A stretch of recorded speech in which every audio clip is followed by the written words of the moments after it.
Lunchtime News. And across borders, Zambia's creditors are expected to commit to debt relief needed to unlock $1.4 billion from the IMF as the country and its lenders seek to end a drawn-out restructuring process.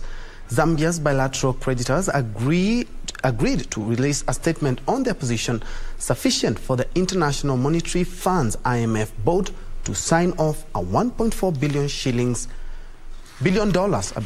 3-year program. Here are the details of this and other stories from across the continent.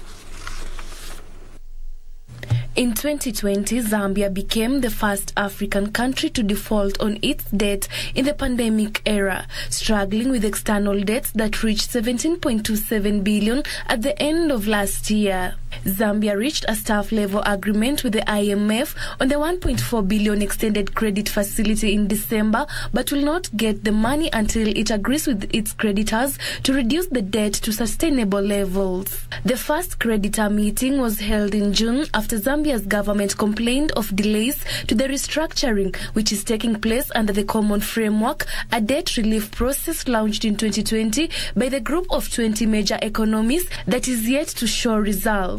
Meanwhile, Africa 50, an infrastructure investment offshoot of the African Development Bank, said African countries need to leverage more private funds to meet infrastructure financing needs, to be estimated at between $68 billion and $100 billion annually. Leveraging more private capital to finance infrastructure projects as part of public-private partnership would help free public funds for projects shunned by the private sector. Since 2013, China has been the top foreign investor in Africa, enrolling billions of dollars on the continent's infrastructure. The U.S. Trade and Development Agency had planned a $26 million last year to fund feasibility study of an African investment project with potential to generate $17 billion in financing. Finally, bakers in Nigeria are turning off their ovens at midnight in a row over the rising cost of wheat and other products like diesel that are having an impact on their profits.